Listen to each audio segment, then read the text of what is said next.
Hello and welcome to Filler Farm. So I hope everyone is doing well. So good afternoon everyone. So आज हम MCQ series करने जा रहे हैं unit 2 research aptitude पे। आज पहला MCQ सीरीज है रिगार्डिंग रिसर्च एप्टीट्यूड। सो अपने फ्रेंड्स के साथ शेयर करो इस वीडियो को और ज़्यादा से ज़्यादा लाइक करो, ठीक है। हाँ, so my name is Muddasir Amin. So हमारा टारगेट क्या रहता है? Top 20 MCQs daily on paper 1 teaching and research aptitude at 2 PM। हमारा मिशन क्या है? UGC NET JRF। Okay, so क्या क्या मिलता है आपको फिलर फॉर्म से? आपको व्हाट्सएप ग्रुप का एक्सेस मिलता है, वहाँ आपको डेली अपडेट्स मिलता है। आपको फिलर फॉर्म से गवर्नमेंट जॉब्स के रिलेटेड नोटिफिकेशन मिलती है ना, और भी बहुत सारे सब्जेक्ट्स के रिलेटेड ज्ञान मिलता है। PhD एडमिशन के रिलेटेड आपको नोटिफिकेशन मिलती है और पेपर फर्स्ट के रिलेटेड आपको ज्ञान मिलता है फ्री ऑफ कॉस्ट, है ना। Free classes, free notes, live class, MCQs और PYQs मिलते हैं। फ्री बुक्स का एक्सेस मिलता है आपको। ये सारा मटेरियल आपको मिलेगा इस वेबसाइट से www.ugc-net.com। ओके, यहाँ से आप जाके इसमें डाउनलोड कर सकते हैं। सो ये फ्री क्लासेस है, इनका आप लाभ ले सकते हैं। और फिलर फार्म की एक एप्लीकेशन आती है, उसमें आप मॉक टेस्ट और क्विज दे सकते हैं। उसको आप डाउनलोड करो ऐप स्टोर से। ओके, हाँ, सो ये फ्री क्लासेस है पेपर 1 के लिए, इनको भी आप मिस मत कीजिए। तो ये अचीवमेंट है फिलर फार्म की JRF अचीवर्स और ये नेट अचीवर्स है। सो ये क्विज आप देते रहो, ठीक है। वेबसाइट पे आ जाएगा तो इसको आप देते रहो, ठीक है। हाँ, सो अपने फ्रेंड्स के साथ इस वीडियो को ज़्यादा से ज़्यादा शेयर करो और जिन्होंने अभी लाइक नहीं किया है वो लाइक करो पहले, तो फिर हम स्टार्ट करेंगे, है ना। सो अपना थम्स अप दे दीजिए। Okay, so then we begin our today's MCQ series regarding research aptitude. Okay, so बहुत सारे स्टूडेंट्स कह रहे थे सर रिसर्च के MCQs कब लाओगे? तो आज हम रिसर्च एप्टीट्यूड के क्वेश्चंस लाए हैं। तो ये हमारा पहला ही MCQ सीरीज है रिगार्डिंग रिसर्च एप्टीट्यूड। सो अपने फ्रेंड्स के साथ ज़्यादा से ज़्यादा शेयर करो और लाइक भी करो। ओके, और जो चैनल पे नए हैं वो चैनल को सब्सक्राइब करो। ओके, सो मैक्सिमम का थम्स अप आ गया है। So let's begin our today's MCQ series. तो ये रहा आपके स्क्रीन पर क्वेश्चन नंबर 1। देखो, इससे पहले मैं आपको बताऊंगा 30 सेकंड है आपके लिए, मैं समझाऊंगा भी उसी में 30 सेकंड में, और आपको आंसर भी करना है। जिसको समझ में नहीं आएगा वो पहले समझेगा, उसके बाद आंसर करेगा। जिसको समझ में पहले आ जाएगा तो वो आंसर करेगा तुरंत। ओके, सो ये रहा आपके स्क्रीन पर क्वेश्चन नंबर 1। पढ़ो और आंसर करो। 30 सेकंड है आपके लिए। Which of the following options are the main tasks of research in modern society? इनमें से बताना आपको कि यानी मेन टास्क कौन से, मेन काम कौन से रिसर्च के इस मॉडर्न सोसाइटी में, ठीक है। नंबर फर्स्ट है to keep pace with advancement in knowledge. Number second है to discover new things. Number third है to write a critic on the earlier writings. Fourth है to systematically examine and critically analyse the investigation sources with objectivity. तो फिर आपको code choose करना है। A क्या है? Fourth, second and first. B first, second and third. C first and third. D second, third and fourth. इसको पढ़ो सब और आंसर करो।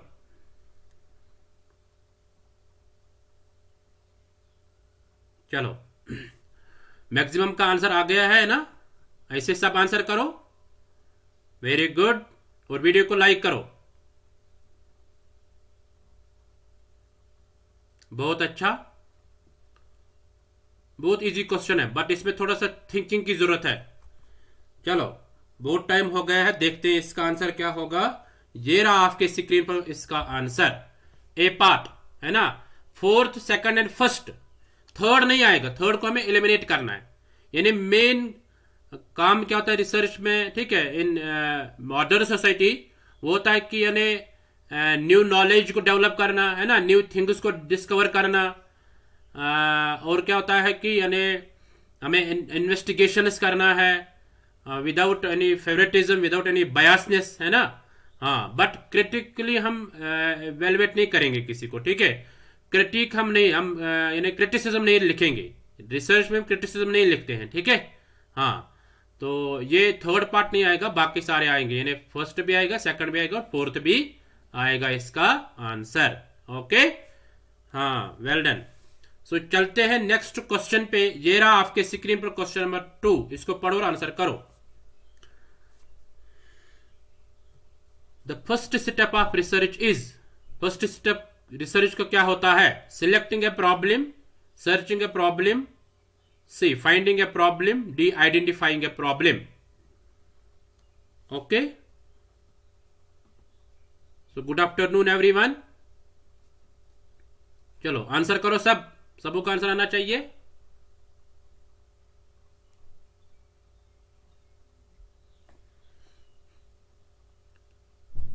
हाँ, वेरी गुड। तो देखते हैं इसका आंसर क्या होगा। ये रहा आपके स्क्रीन पे इसका आंसर, मैक्सिमम का आंसर आ गया है। तो डी पार्ट इसका आंसर है आइडेंटिफाइंग ए प्रॉब्लम, यानी पहला स्टेप क्या है रिसर्च का, वो होता है आइडेंटिफाइंग ए प्रॉब्लम, यानी प्रॉब्लम को आइडेंटिफाई करना। ओके, हाँ, तो चलते हैं नेक्स्ट क्वेश्चन पे। ये रहा आपके स्क्रीन पर क्वेश्चन नंबर 3, इसको पढ़ो और आंसर करो। इजी क्वेश्चन है। The depth of any research can be judged by, depth of research किस से हम डिसाइड कर सकते हैं? A, title of the research, B, objectives of the research, C, total expenditure on the research, D, duration of the research. Okay, सब पढ़ो और answer करो। अपने फ्रेंड्स के साथ शेयर करो, और जिसने अभी तक लाइक नहीं किया वो वीडियो को लाइक करो, आंसर देके फिर लाइक भी करो। ओके,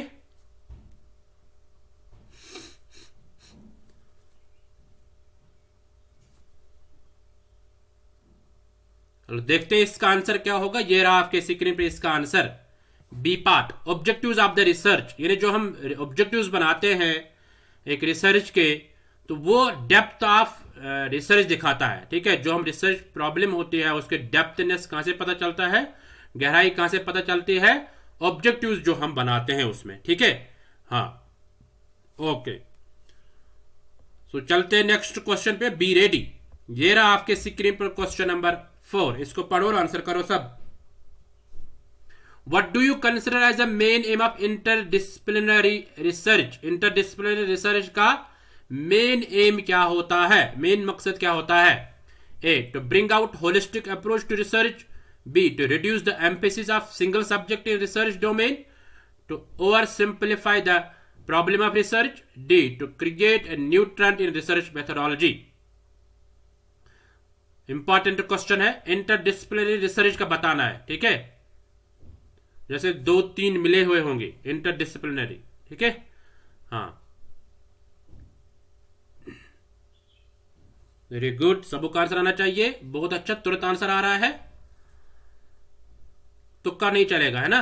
हाँ, चलो देखते हैं इसका आंसर क्या होगा। ये रहा आपके स्क्रीन पे इसका आंसर, मैक्सिमम का आंसर आ गया है। ए पार्ट आएगा, to bring out holistic approach to research. अगर हम इंटरडिसिप्लिनरी टीचिंग की बात करें तो वहां पे भी होलिस्टिक डेवलपमेंट होना चाहिए। यहां इंटरडिसिप्लिनरी रिसर्च की बात है तो यहां पे भी होलिस्टिक अप्रोच होना चाहिए। होलिस्टिक मीन्स की उसमें सारे कवर होने चाहिए। ठीक है, हाँ, यानी जो भी जिस पे भी हम रिसर्च कर रहे हैं, फॉर एग्जाम्पल अगर हम एक्सपेरिमेंटल रिसर्च करेंगे, ठीक है, अगर हम उसमें एक्सपेरिमेंटल रिसर्च में हम कोई और फील्ड चूज करें, फॉर एग्जाम्पल हम रिसर्च कर रहे हैं साइंस पे, ठीक है, साइंस पे हम रिसर्च कर रहे हैं, अगर हम ऐड करेंगे उसमें फॉर एग्जाम्पल हम सोशल साइंस का कुछ ऐड करें उसमें, उस रिसर्च में, ठीक है, तो दैट मीन्स कि उसमें या सोशल साइंस का या किसी और होम साइंस का कुछ ऐड करें, ठीक है, तो दैट मीन्स कि यानी वहां पे जो रिसर्च होनी चाहिए वो होलिस्टिक होनी चाहिए, यानी हर एक को कवर करना चाहिए उसमें। ठीक है, तो वो एम होता है किसका, इंटरडिसिप्लिनरी अप्रोच का। ओके, हाँ, तो चलते हैं नेक्स्ट क्वेश्चन पे। ये रहा आपके स्क्रीन पर क्वेश्चन नंबर 5, इसको पढ़ो और आंसर करो। Research can be conducted by a person who, research कौन कर सकता है, ठीक है, कौन सा शख्स है वो ऐसा जो रिसर्च कर सकता है? A, has studied research methodology, B, holds a post graduate degree, C, possess thinking and reasoning ability, D, is a hard worker.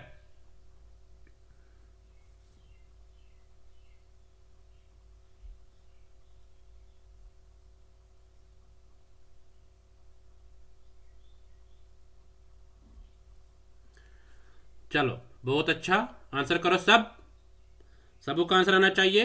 तो मैक्सिमम का आंसर आ गया है, देखते हैं इसका आंसर क्या होगा। ये रहा आपके स्क्रीन पे इसका आंसर। ए पार्ट है स्टैंडर्ड रिसर्च मेथोडोलॉजी। देखो इसका होना चाहिए positive thinking and reasoning ability, but जो यूजीसी ने आंसर की दी है उसमें ये आंसर है स्टैंडर्ड रिसर्च मेथोडोलॉजी। जिससे रिसर्च मेथोडोलॉजी पढ़ी होगी वही रिसर्च करेगा, ठीक है। बट जो positive thinking and reasoning ability है ये भी करेक्ट है, ठीक है। बट जो मोस्ट इंपॉर्टेंट जो यहाँ पे लिखा हुआ जो यूजीसी की मतलब आंसर की है उसमें लिखा हुआ है स्टैंडर्ड रिसर्च मेथोडोलॉजी, ठीक है। तो ये आप ध्यान में रखना, ओके। हाँ चलो देखते हैं नेक्स्ट क्वेश्चन क्या होगा। ये रहा आपके स्क्रीन पे क्वेश्चन नंबर 6, इसको पढ़ो और आंसर करो। Which of the following statement is correct. इसमें करेक्ट कौन सा स्टेटमेंट है, ठीक कौन सा स्टेटमेंट है। Objectives of research are stated in first chapter of the thesis, यानी ऑब्जेक्टिव्स पहले चैप्टर में लिखे जाते हैं। Researcher must possess analytical ability, researcher को एनालिटिकल एबिलिटी होनी चाहिए। Variability is the source of problem, variability जो है वो प्रॉब्लम का ओरिजिन है ना, सोर्स है। All the above, D all the above के सारे आ जाएंगे। आंसर करो सबको आंसर आना चाहिए। चलो तुरंत आंसर आ रहा है, वेरी गुड। दैट मीन्स कि आपका रिसर्च जो है वो स्ट्रांग है ना। हाँ रिसर्च तो स्ट्रांग होना चाहिए। एक जो प्रोफेसर बनेगा उसको रिसर्च जो होगा वो स्ट्रांग होना चाहिए, ओके। हाँ चलो देखते हैं इसका आंसर क्या होगा। ये रहा आपके स्क्रीन पे इसका answer, D part all the above. तो सारे इसके करेक्ट स्टेटमेंट्स है, ठीक है। इन्हें ऑब्जेक्टिव्स पहले चैप्टर में लिखे जाते हैं, है ना। रिसर्च में क्या होना चाहिए, एनालिटिकल एबिलिटी होनी चाहिए, ठीक है। लॉजिकल एबिलिटी होनी चाहिए। वेरिएबिलिटी जो है ना, ये सोर्स ऑफ प्रॉब्लम है। तो ये इसमें सारे आ जाएंगे, है ना, ओके। सो चलते नेक्स्ट क्वेश्चन पे। ये रहा आपके स्क्रीन पे क्वेश्चन नंबर 7, इसको पढ़ो और आंसर करो। Which of the following is not the method of research. इनमें से मेथड ऑफ रिसर्च कौन सा नहीं है। ए ऑब्जर्वेशन, बी हिस्टोरिकल, सी सर्वे, डी फिलोसफिकल। आंसर करो 30 सेकंड है आपके लिए।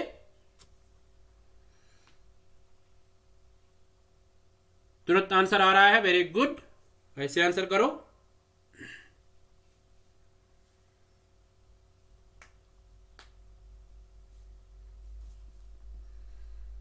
बहुत अच्छा।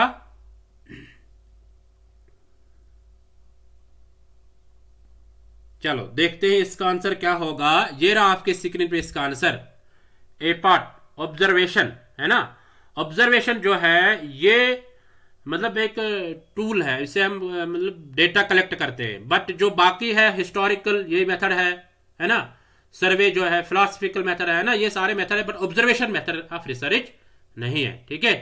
हाँ तो जिसने अभी तक वीडियो को लाइक नहीं किया है वो वीडियो को लाइक करो, ठीक है।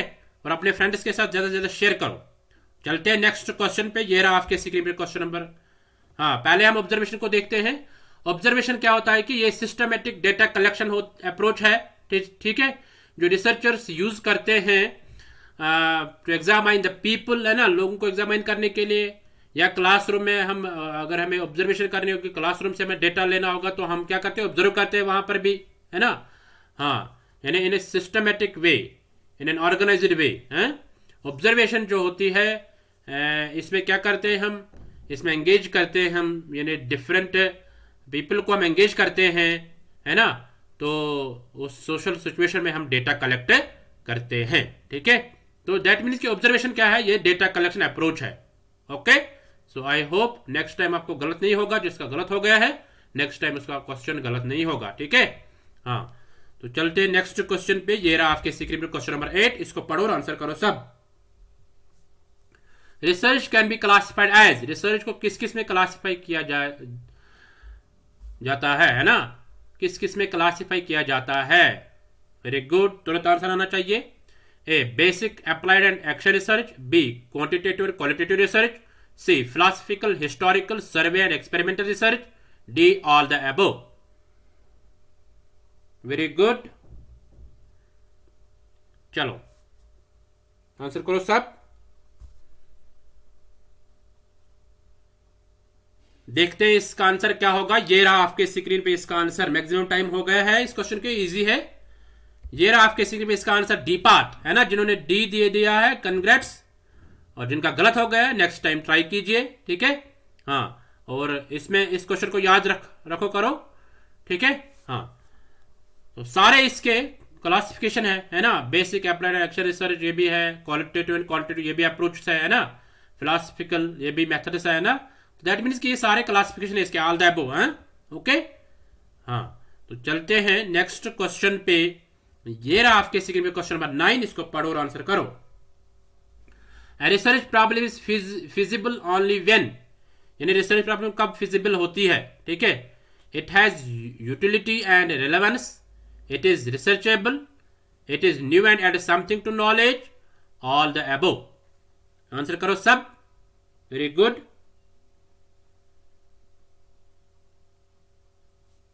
सबों का आंसर आना चाहिए।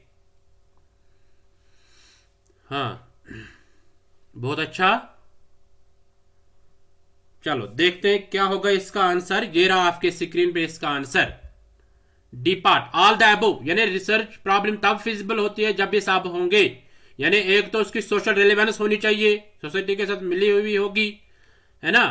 हाँ, रिसर्चेबल होगा, यानी उसको देखेंगे उसका ये जो सोल्यूशन क्या होगा, है ना, प्रॉब्लम, रिसर्च प्रॉब्लम का।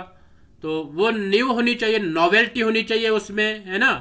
हाँ, इंटेंसिवनेस होनी चाहिए, यानी जो ऐड करेगा कुछ न्यू, ठीक है, नॉलेज में, वो होना चाहिए उसमें, है ना। न्यू नॉलेज उसमें डेवलप होनी चाहिए, न्यू प्रिंसिपल्स होने चाहिए। तो ये रिसर्च प्रॉब्लम की फिजिबिलिटीज होती है, ठीक है। हाँ, दैट मीन्स कि सब इसके फिजिबिलिटी होते हैं, ओके। हाँ, तो चलते हैं नेक्स्ट क्वेश्चन पे। ये रहा आपके स्क्रीन पे क्वेश्चन नंबर 10, इसको पढ़ो और आंसर करो सब। One of the aims of the scientific method in research is to, यानी इनमें से एम है एक साइंटिफिक मेथड का, वो कौन सी है ना। Improve data interpretation, B eliminate spurious relations, C confirm triangulation, D introduce new variables.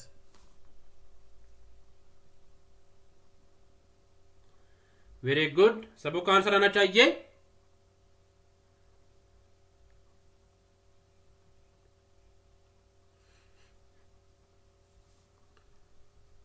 चलो, मैक्सिमम का आंसर आ गया है, देखते हैं इसका आंसर क्या होगा। ये रहा आपके स्क्रीन पे इसका answer, B part, eliminate spurious relations, है ना। इन रिलेशंस को हमें एलिमिनेट करना है, यानी जो हमें डिस्ट्रैक्ट करेगा रिसर्च में, तो उसको हम क्या करेंगे, एलिमिनेट, हैं, उसको हम दूर करेंगे, ओवरकम करेंगे, है ना। सुपोरियस कोरिलेशन क्या होती है, सुपोरियसनेस क्या होता है, ये तब होती है ना, जब दो फैक्टर्स अपेयर होंगे आपस में, है ना। तो बट वो एक जैसे नहीं होंगे, एक जैसे नहीं होंगे, दैट इज सुपोरियस कोरिलेशन, ठीक है। हाँ, मतलब एक अलग होगा, दूसरा अलग होगा, दो अपेयर होंगे बट दोनों अलग अलग होंगे, है ना। बट मतलब एक्चुअली हमें दिखाई देगा कि ये दोनों एक जैसे हैं, है ना, बट वो अलग अलग होंगे एक्चुअल में। The appearance of a causal relationship is often due to similar movement on a chart that turns out to be coincidental or caused by a third confounding factor। यानी ये जो सिमिलर कैसे लगता है, किसी एक्सटर्नल फैक्टर से। Confounding factor means external factor. For example मैं आपको यहाँ पे एक एग्जांपल बता देता हूं। अगर मुझे एक्सपेरिमेंट करना है एक क्लासरूम में, उसमें देखना है मुझे कि जो मतलब बिलो एवरेज बच्चे हैं और जो गिफ्टेड है, वो उनको असाइन करना है, मुझे देखना है, ठीक है। और मैं उन पे एक्सपेरिमेंट करता हूं।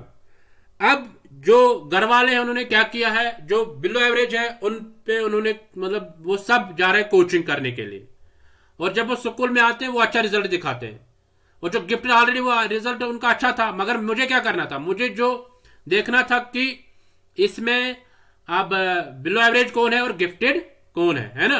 अब जो मतलब बिलो एवरेज वो आप कोचिंग करने के लिए जाते हैं, है ना।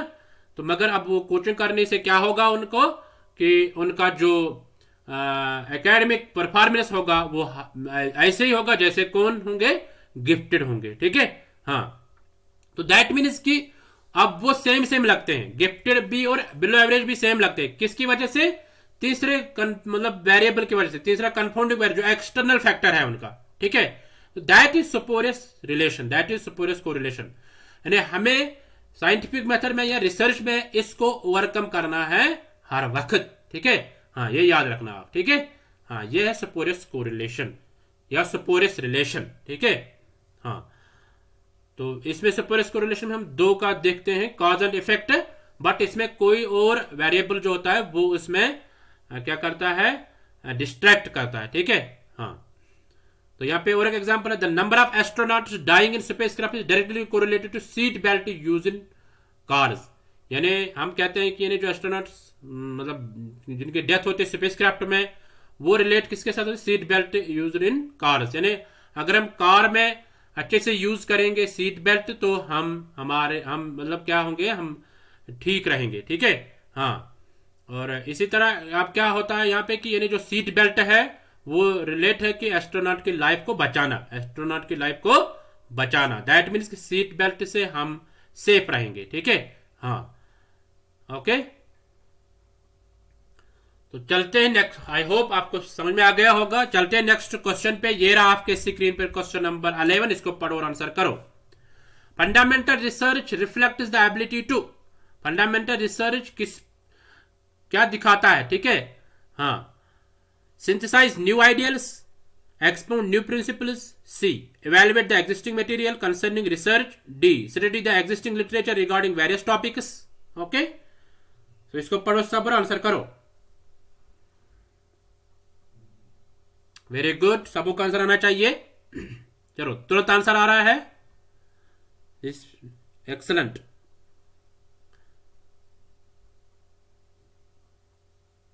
तो चलते हैं, देखते हैं इसका आंसर क्या होगा। ये रहा आपके स्क्रीन पे इसका answer, B part, expound new principles, यानी न्यू नॉलेज को प्रोवाइड करना, प्रोड्यूस करना, ठीक है। न्यू प्रिंसिपल्स को प्रोड्यूस करना इन नॉलेज, ठीक है।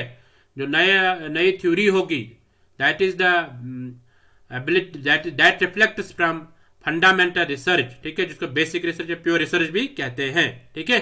हाँ, वहां से हमें न्यू थ्योरी मिलते हैं या न्यू प्रिंसिपल्स मिलते हैं for add up into the knowledge, okay. हाँ, तो चलते नेक्स्ट क्वेश्चन पे।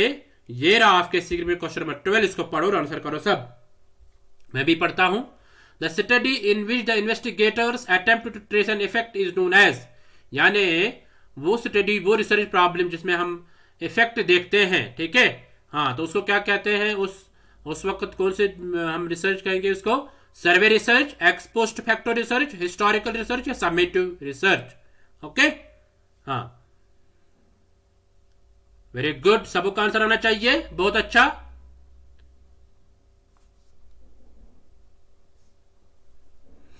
आंसर करो सब, और जिसने अभी तक लाइक नहीं किया है वो वीडियो को लाइक करो और अपने फ्रेंड्स के साथ ज्यादा से ज्यादा शेयर करो।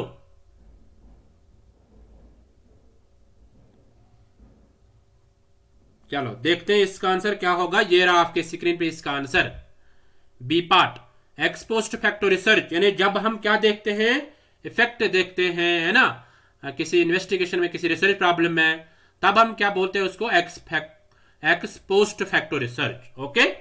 हाँ, तो चलते हैं नेक्स्ट क्वेश्चन पे। ये रहा आपके स्क्रीन पे क्वेश्चन नंबर 13, इसको पढ़ो और आंसर करो सब। आपके पास 30 सेकंड है।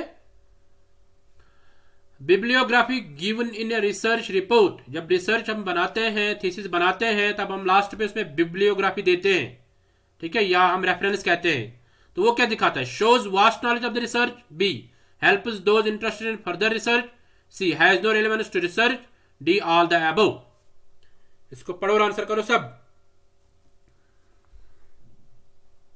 हाँ, ऐसे तुरंत आंसर आना चाहिए। मैक्सिमम का आंसर आ गया है, बहुत अच्छा।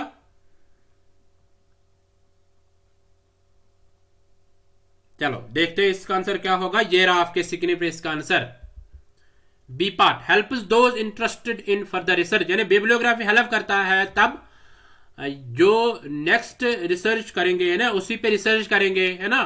हाँ, थोड़ा गैप्स देख के उसी पे रिसर्च करेंगे, तो उसमें वो हेल्प करेंगे, वो बिब्लियोग्राफी, या हम उसको रेफरेंस भी कहते हैं, है ना। हाँ, वेरी गुड। तो चलते हैं नेक्स्ट क्वेश्चन पे। ये रहा आपके स्क्रीन पे क्वेश्चन नंबर 14, इसको पढ़ो और आंसर करो सब। To test null hypothesis a researcher uses, अगर हमें नल हाइपोथेसिस को यूज करना यानी टेस्ट करना होगा तो रिसर्चर क्या यूज करेगा, उसको ज्यादा अच्छा कौन सा लगेगा इसमें? T test, ANOVA, chi square, factorial analysis, ठीक है। हाँ, यानी कौन सा अच्छा लगेगा इसमें एक रिसर्चर को जो वो टेस्ट करेगा नल हाइपोथेसिस को? वेरी गुड, सबको का आंसर आना चाहिए।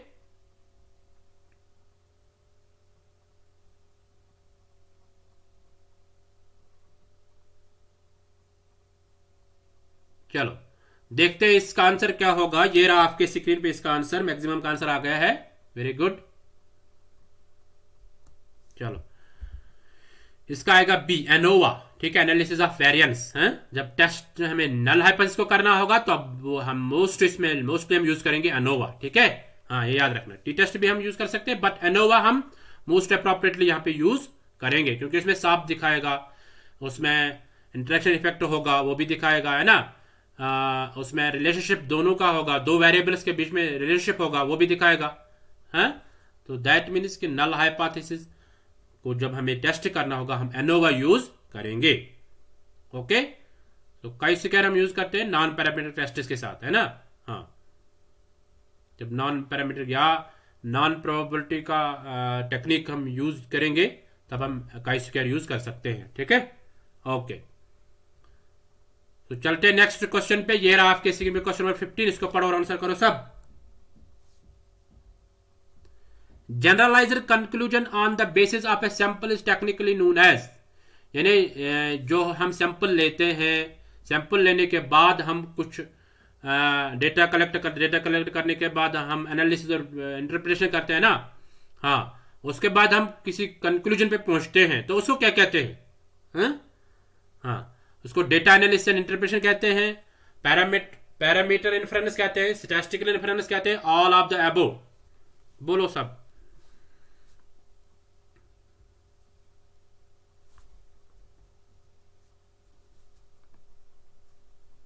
चलो मैक्सिमम का आंसर आ गया है, देखते हैं इसका आंसर क्या होगा। ये रहा आपके स्क्रीन पे इसका answer. A part, data analysis and interpretation, यानी जब हम कोई कंक्लूजन निकालते हैं, है ना, किसी सैंपल से, उसको क्या कहते हैं? Data analysis and interpretation. Okay, ये आप याद रखोगे। पैरामीटर होता है अलग, स्टैटिस्टिकल इन्फ्रेंस अलग होते हैं, ठीक है। हाँ, चलो देखते नेक्स्ट क्वेश्चन क्या होगा। ये रहा आपके स्क्रीन पे क्वेश्चन नंबर 16, इजी क्वेश्चन है। जिसने रिसर्च को अच्छे से समझा होगा तो ये क्वेश्चन सब इजी है, और जिसने नहीं समझा होगा अच्छे से तो वो नहीं कर पाएगा। The experimental study is based on, experimental study किस पे बेस्ड होती है? इसका फंडा मतलब कहां से आता है, ठीक है। हाँ,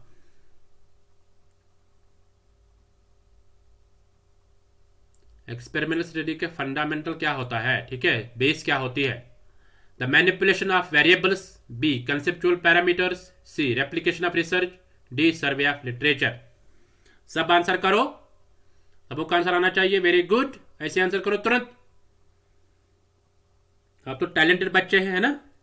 हाँ, और जिनका गलत होता है वो याद रखो नेक्स्ट टाइम। ओके, तो एग्जाम में गलत नहीं होना चाहिए, ऐसे क्वेश्चन को कभी कभार रिपीट भी होते हैं। तो देखते हैं इसका आंसर क्या होगा। ये रहा आपके स्क्रीन पर इसका answer. A part, the manipulation of variables, experimental study में हमेशा हम क्या करते हैं? वेरिएबल्स को मैनिपुलेट करते हैं। जब भी क्वेश्चन आ जाएगा, ये क्वेश्चन ऐसे भी हो सकता है, मैनिपुलेशन ऑफ वेरिएबल्स किस में हम करते हैं? तो वहां पे होगा हिस्टोरिकल रिसर्च, है ना, experimental research, descriptive research, none of the above. तो वहां पे आएगा एक्सपेरिमेंटल रिसर्च, ऐसे भी क्वेश्चन आ सकता है, ठीक है। तो ये आप ध्यान में रखना, मैनिपुलेशन ऑफ वेरिएबल्स किस में करते हैं? एक्सपेरिमेंटल स्टडी में। ओके, सो चलते हैं नेक्स्ट क्वेश्चन पे। ये रहा आपके स्क्रीन पे क्वेश्चन नंबर 17, इसको पढ़ो और आंसर करो सब। Authenticity of a research finding is it is, यानी जब रिसर्च फाइंडिंग हम निकालते हैं ना, तो उसकी ऑथेंटिसिटी किस में छुपी हुई होती है? ओरिजिनलिटी में, validity, objectivity, all of the above. देखो इस क्वेश्चन को मैक्सिमम गलत करेंगे।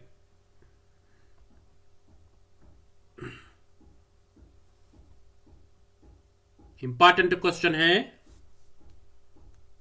मैक्सिमम का आंसर आने लगा। वेरी गुड, ऐसे तुरंत आंसर करो। और जिसने अभी तक लाइक नहीं किया है वो वीडियो को लाइक करो और शेयर करो, अपने फ्रेंड्स के साथ ज्यादा से ज्यादा शेयर करो। Very good. तो देखते हैं इसका आंसर क्या होगा। ये रहा आपके स्क्रीन पे इसका आंसर, सी पार्ट। ठीक है, हाँ। ऑब्जेक्टिविटी यानी authenticity of research finding is it is, यानी जो हम फाइंडिंग निकालते हैं रिसर्च प्रॉब्लम के, तो उसकी ऑथेंटिसिटी कहाँ से होती है? वो होती है ऑब्जेक्टिविटी में, यानी बायसनेस नहीं होती है, उसमें कोई फेवरेटिज्म नहीं होती है, या जो सैंपल से निकाला है वो अपने नहीं थे, वो तो कोई और था, है ना। हाँ, ऐसे मीन्स की जो ऑब्जेक्टिविटी थी उसमें उसी में छुपी होती है ऑथेंटिसिटी।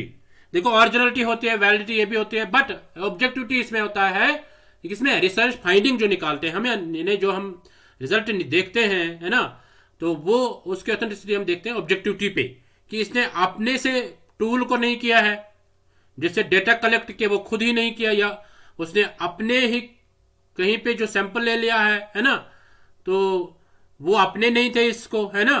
तो ये भी देखना है कि दैट मीन्स कि इसमें फेवरेटिज्म और बायसनेस नहीं होती है। ठीक है, हाँ, फेवरेटिज्म और बायसनेस फ्री होती है, हाँ, जो रिसर्च फाइंडिंग्स होते हैं। Okay, so I hope you understood. तो चलते हैं नेक्स्ट क्वेश्चन पे। ये रहा आपके स्क्रीन पर क्वेश्चन नंबर 18। इसको पढ़ो और आंसर करो सब। Which technique is generally followed when the population is finite, यानी कौन सी टेक्निक हम इस्तेमाल करते हैं जब हमारे पास लिमिटेड साइज की पॉपुलेशन होती है, लिमिटेड, ठीक है, बहुत कम होती है, हाँ, तब हम कौन सी टेक्निक यूज करते हैं? A, area sampling technique, B, purpose sampling technique, C, systematic sampling technique, D, none of the above. Very good, सबको का आंसर आना चाहिए, ऐसे आंसर करते रहो।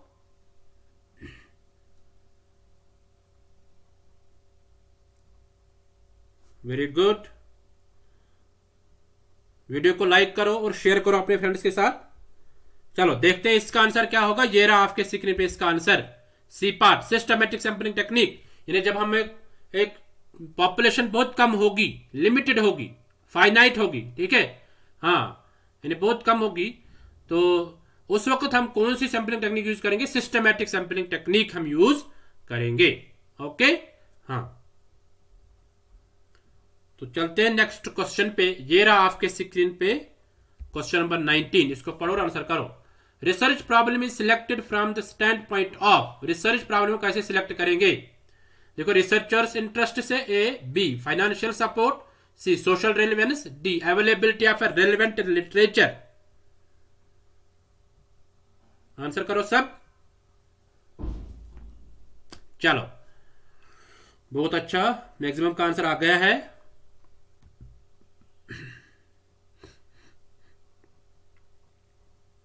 चलो देखते हैं इसका आंसर क्या होगा। वेरी गुड, ऐसे आंसर करते रहो।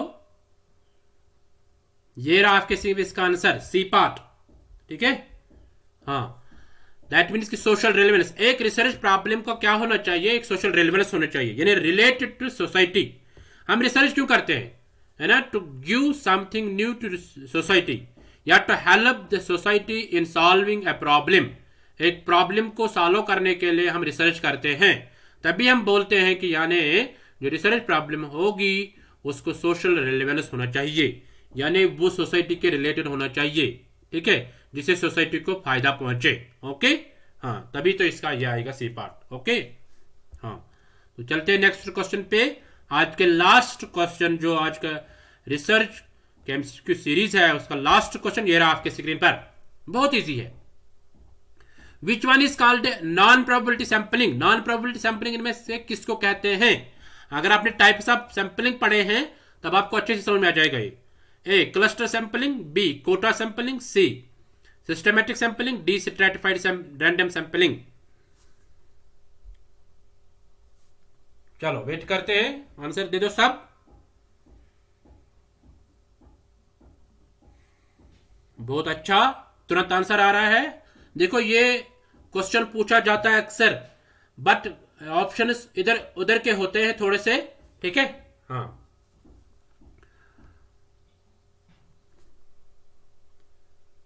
चलो, मैक्सिमम का आंसर आ गया है। देखते हैं इसका आंसर क्या होगा। ये रहा आपके स्क्रीन पे इसका answer, B part, quota sampling. देखो, प्रोबेबिलिटी सैंपलिंग के 4 टाइप्स है ना, हाँ। Random sampling, simple random sampling, stratified random sampling, systematic sampling और cluster sampling. Quota sampling non probability का होता है, ठीक है। थोड़ा देखते हैं इसके बारे में। देखो प्रोबेबिलिटी सैंपलिंग और नॉन प्रोबेबिलिटी सैंपलिंग, हिंदी वाले अभी रुको, हिंदी वालों के लिए भी नेक्स्ट स्लाइड है। तो पहले प्रोबेबिलिटी और नॉन प्रोबेबिलिटी पढ़ेंगे। इंग्लिश में क्या देखते हैं क्या होता है, इसको समझो पहले। यानी इसमें पॉपुलेशन जो होती है उसको इक्वल अपॉर्चुनिटी मिलते हैं टू बिकम ए सैंपल। यानी जो पॉपुलेशन होती है उसमें हर एक को चांस मिलता है, ठीक है, टू बिकम ए सैंपल। किसमें? प्रोबेबिलिटी सैंपलिंग में। नॉन प्रोबेबिलिटी सैंपलिंग जो है, यहाँ पॉपुलेशन को इक्वल प्रोबेबिलिटी नहीं मिलती है टू बिकम ए सैंपल, ठीक है। हाँ, ओके। सो प्रोबेबिलिटी सैंपलिंग में हम इसको दूसरा नाम बोलते हैं random sampling. Non probability sampling में इसको बोलते हैं नॉन रैंडम सैंपलिंग, ठीक है। हाँ, यहाँ पे सिलेक्शन रैंडमली होती है, यहाँ पे सिलेक्शन आर्बिट्ररी होती है, ठीक है। यहाँ अनबायस्ड रिजल्ट्स होते हैं प्रोबेबिलिटी सैंपलिंग में, नॉन प्रोबेबिलिटी में होते हैं बायस्ड रिजल्ट्स, ठीक है। फॉर एग्जाम्पल इसमें पर्पज यूज करेंगे तो बायस्ड रिजल्ट आएगा, कोटा सैंपलिंग यूज करेंगे, है ना, वो बायस्ड रिजल्ट आएगा, जजमेंटल करेंगे, है ना। तो ये बात है।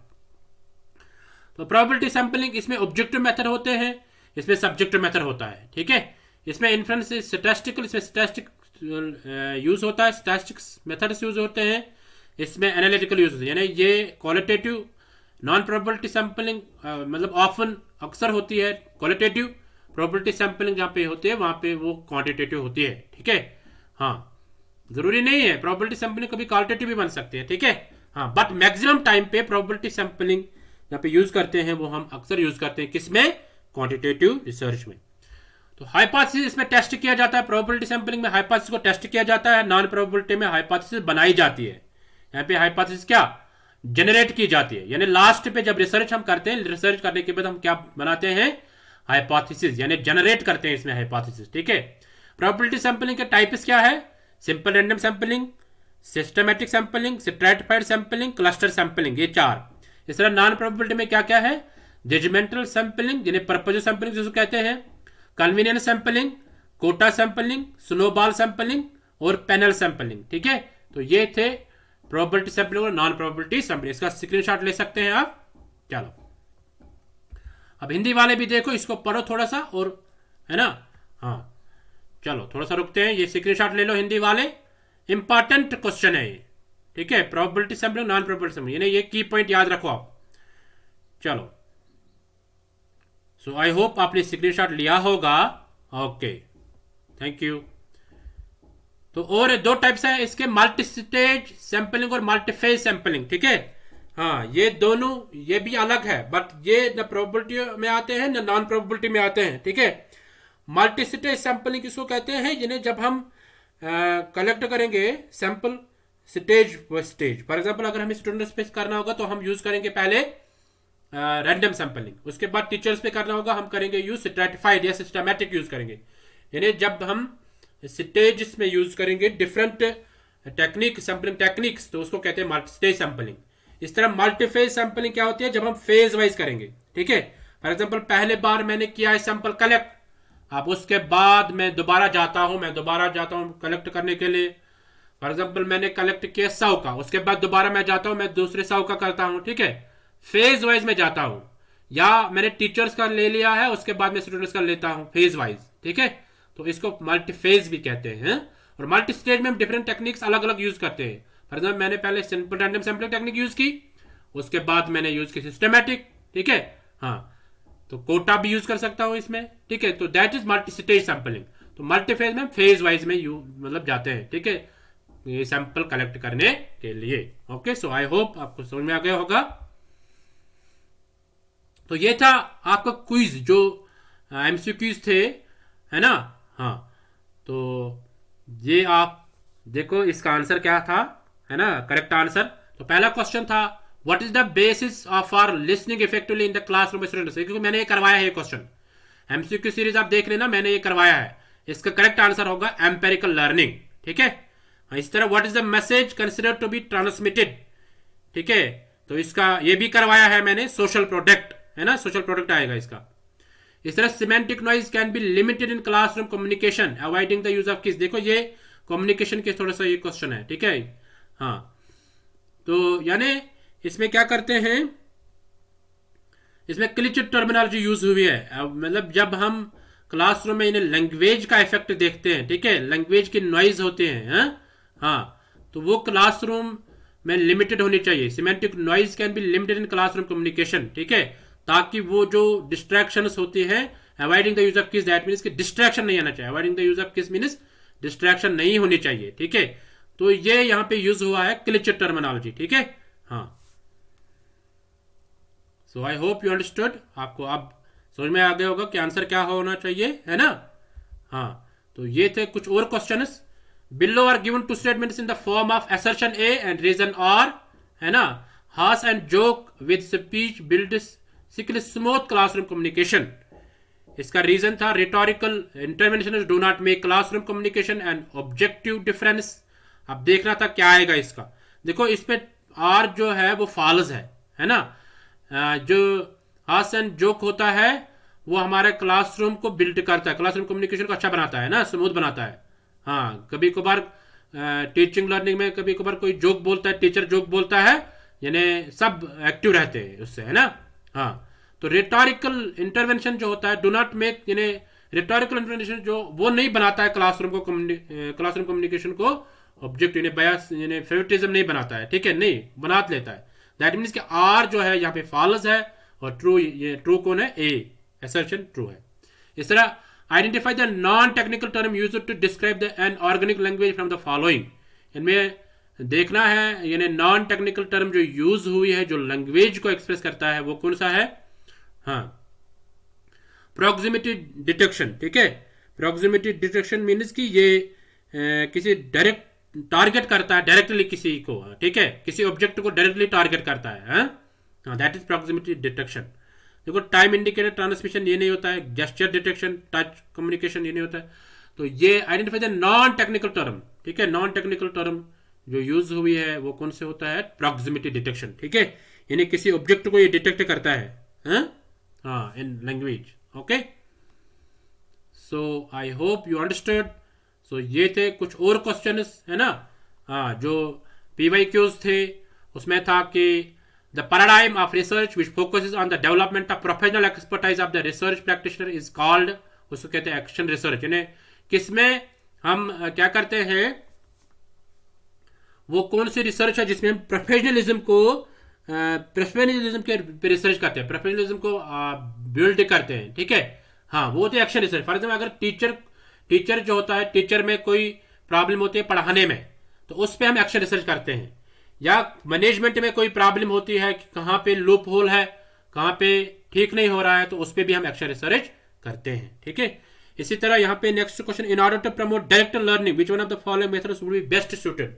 डायरेक्ट लर्निंग अगर हमें करनी होगी तो वो हम प्रोजेक्ट मेथड से करते हैं, ठीक है, हाँ। इस तरह teacher decides to form 6 groups of students and assign a sub theme to each group for discussion and reporting. Which kind of communication model will be described his her strategy in this regard?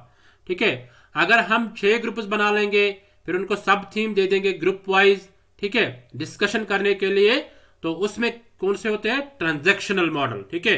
हम ही ने बना, एक instructor ने बना लिए, एक teacher ने बना लिए वो ग्रुप्स, तो वो ट्रांजैक्शनल होता है। अगर खुद ही बच्चे बना लेंगे ग्रुप्स तो वो ट्रांसफॉर्मेशनल होता है, ठीक है, हाँ, ये याद रखना आप। चलो ये थे और question. Which of the following would influence the effectiveness of communication in classroom instruction in a critical way, ठीक है, हाँ, तो कौन सा इफेक्ट इन्फ्लुएंस करता है इफेक्टिवनेस ऑफ कम्युनिकेशन को क्लासरूम इंस्ट्रक्शनल में, ठीक है, हाँ।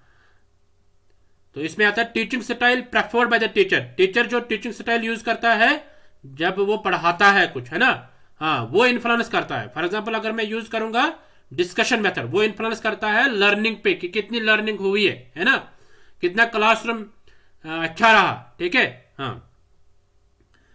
इसी तरह use a word processing software and image on page 2 of a document is to be repeated on page 4 of the same document. यानी पेज 2 पे भी वही डॉक्यूमेंट है और नहीं, पेज 2 पे भी वही इमेज है और पेज 4 पे भी वही इमेज है, ठीक है। तो ऐसे क्या हो सकता है, उसको कॉपी एंड पेस्ट किया होता है ना, हाँ, उसको कॉपी एंड पेस्ट कॉपी किया होगा उसी को, और 4th पेज पे भी वही होगा, ठीक है, हाँ। तो थैंक यू एवरीवन। ये थे आज के एमसीक्यू सीरीज और जो आपके क्वेश्चंस थे, है ना, जो आपके क्विज के क्वेश्चंस थे। अब आपको समझ में आ गया होगा कि आंसर क्या होगा, है ना। हाँ, तो आप इस नोटिस को आप डाउनलोड कर सकते हैं इस वेबसाइट से, ठीक है।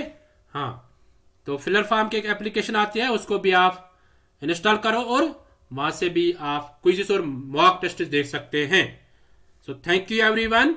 अपना फीडबैक दे दीजिए, ठीक है। हाँ, क्योंकि आपका फीडबैक जरूरी है। www.fillerfarm.info इस पे आप फीडबैक दे दीजिए। ओके, सो ये फ्री क्लासेस है, इनका आप लाभ ले सकते हैं।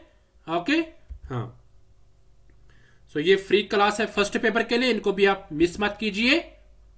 तो ये अचीवमेंट है फिलर फार्म की, आप भी मेहनत करते रहो, आपका नाम भी नेक्स्ट टाइम जेआरएफ में हाँ आ जाएगा।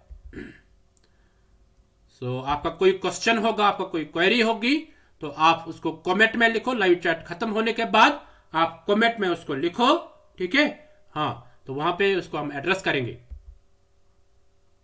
चलो, thank you guys. Okay, bye bye, मिलते हैं नेक्स्ट एमसीक्यू सीरीज में। तब तक के लिए बाय बाय, टेक केयर।